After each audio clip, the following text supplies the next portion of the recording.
സ്ത്രീകളെ മാത്രം കുറ്റം പറഞ്ഞിട്ടാണല്ലോ ഇപ്പോൾ ഇങ്ങനെ സബ്സ്ക്രിപ്ഷന്റെ കേസിൽ ഒരുപാട് മീൻസും ഫണ്ടും കോമഡി കണ്ടു. അപ്പോൾ അങ്ങനെ നോക്കുകയാണെങ്കിൽ പുരുഷന്മാർ ഇപ്പം നമ്മുടെ ജിമ്മൻ ചേട്ടന്മാരെ ജിം റാറ്റ്സ് എന്ന് പറഞ്ഞ നടക്കുന്ന നമ്മുടെ കേരളത്തിലെ ജിമ്മൻ ചേട്ടന്മാർ ഓപ്പണായിട്ട് പറയുകയാണെങ്കിൽ അവർ ഷെട്ടിട്ട് വീഡിയോസ് ഫോട്ടോസ് എടുത്തില്ലേ, അവർ അവരുടെ മസിൽ അവരുടെ ചെസ്റ്റ് കാണിക്കുന്നില്ലേ, അവർ ടൈസ് കാണിക്കുന്നില്ലേ. അപ്പോൾ അങ്ങനെ നിങ്ങൾ അങ്ങനെ ചെയ്യുന്ന സബ്സ്ക്രിപ്ഷൻ ചെയ്യുന്ന അപ്പൊ ചേച്ചി പറഞ്ഞെന്ന് വെച്ചാൽ നമ്മളൊക്കെ ഈ ഷർട്ട് ഇട്ടുകൊണ്ട് ഓപ്പൺ ആയിട്ട് റീൽസും അല്ലെങ്കിൽ വീഡിയോസും അല്ലെങ്കിൽ പുറത്ത് നമ്മളിപ്പോ കോമ്പറ്റീഷന് പോകുമ്പോഴേപ്പോലും നമ്മൾ അങ്ങനെയൊക്കെ കാണിച്ച് നടക്കുമ്പോൾ പിന്നെ അവർക്ക് എന്താ കാണിച്ചുകൊണ്ടെന്നാണ് അവർ പറയുന്നത്. അതിൽ ആദ്യത്തെ ഒരു കാര്യം എനിക്ക് ക്ലിയർ ആക്കുള്ള, ചേച്ചി പറഞ്ഞ ഷർട്ട് എന്ന് പറയുന്നതിന്റെ പേരാണ് ട്രങ്ക്. അത് നോർമലി ട്രങ്ക് യൂസ് ചെയ്യുന്ന നമ്മൾ ബോഡി ബിൽഡിംഗ് ടൈമിൽ നമ്മൾ യൂസ് ചെയ്യുന്നതാണ് ഈ ട്രങ്ക്. അതുപോലെ തന്നെ കോമ്പറ്റീഷൻ ടൈമിന് തലേ ദിവസം നമ്മൾ ഈ ട്രങ്ക് ഇടിപ്പിച്ച് കോച്ചുമാരെ നമ്മളെ പോസ് ചെയ്യിപ്പിക്കും. അപ്പൊ അതൊക്കെ ചെയ്യിപ്പിച്ചിട്ടാണ് നോർമലി നമ്മളെ ഇൻസ്റ്റാഗ്രാമിലും അല്ലെങ്കിൽ പോസ്റ്റും മറ്റു കാര്യങ്ങളൊക്കെ ഇടുന്നത്. അപ്പോൾ അത് റീലായിട്ടും പോസ്റ്റായിട്ടും ഇടുന്നത് നമ്മൾ അത്രയും കഷ്ടപ്പെട്ടുള്ള കാര്യങ്ങൾ ചെയ്തിട്ട് മറ്റുള്ളവരെ നമ്മൾ മോട്ടിവേഷനും കൂടെ കൊടുത്ത് നിങ്ങൾക്ക് ഇതുപോലെ പറ്റും എന്നുള്ള ഒരു കൺസെപ്റ്റിലേക്കാണ് കൊടുക്കുന്നത്. ഫേമസ് ആയിട്ടുള്ള എല്ലാ ഇൻഫ്ലുവൻസർമാരും ചെയ്യുന്ന കാര്യം. പക്ഷെ അവർക്കൊന്നും ഇതുവരെയായിട്ട് നെഗറ്റീവായിട്ടൊന്നും ഇതുപോലെയൊന്നും വന്നിട്ടില്ല, പറഞ്ഞിട്ടില്ല ആൾക്കാർ. ആ ബോഡി അച്ചീവ് ചെയ്യണമെങ്കിൽ അത്രയും കഷ്ടപ്പെട്ട് അത്രയും ഡയറ്റ് എടുത്ത് നമ്മൾ ജിമ്മിൽ പോയി നമുക്ക് തലയ്ക്ക് പ്രാന്ത് പിടിച്ചുള്ള അവസ്ഥയിലൂടെ ആയിരിക്കും നമ്മൾ പോകുന്നത്. എന്നിട്ട് നമുക്ക് അത്രയും കഴിഞ്ഞ ഒരു ലാസ്റ്റ് റിസൾട്ട് എത്തുമ്പോഴാണ് നമ്മൾ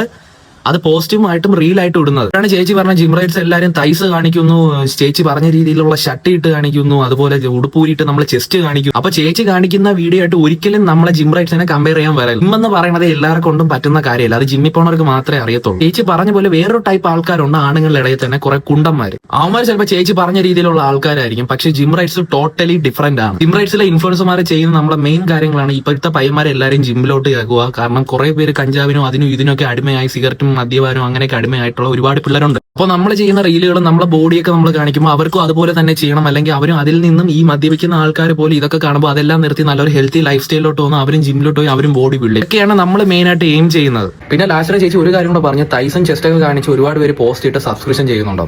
അത്ര വലിയ ഗതികേടൊന്നും നമ്മളെ ജിമ്മന്മാർക്കൊന്നും ഇല്ല. അവരൊക്കെ അടിപൊളിയായിട്ട് PT ഓൺലൈൻ PT ഒക്കെ എടുത്ത് അവർ നല്ലോണം കാശ് ഉണ്ടാക്കുന്നുണ്ട്, പിന്നെ പുറമേ കാണിക്കാത്തതാണ്. പിന്നെ കുറെ വാണങ്ങളുണ്ട് കേരളത്തിലെ, നമ്മുടെ തന്നെ വില കളയാൻ വേണ്ടി. ചേച്ചിയെ ഒന്നും പറയുന്നില്ല, ചേച്ചി സബ്സ്ക്രിപ്ഷൻ തുടങ്ങുന്നുണ്ട്. പക്ഷേ ഇതൊക്കെ കണ്ട് വേറെ രീതിയിൽ തെറ്റിദ്ധരിച്ച് ചേച്ചിക്ക് പൈസ തരുന്ന കുറെ വാണങ്ങളുടെ കാര്യമാണ് ഞാൻ പറഞ്ഞത്. അപ്പൊ യുവമാരൊക്കെ ഈ വീഡിയോ എനിക്ക് കമന്റ് ഇട്ടാലും എനിക്ക് ഒരു കുഴപ്പമില്ല, എന്താണ് ചെയ്യുന്നത് അത് ചെയ്ത്, ഇവിടെ എല്ലാവർക്കും സ്വാതന്ത്ര്യമുണ്ട്. പക്ഷേ ജിമ്മന്മാരെ വെറുതെ ഇത് വെച്ച് കമ്പയർ ചെയ്തിരിക്കുക. അപ്പോൾ ഓക്കെ ബൈ.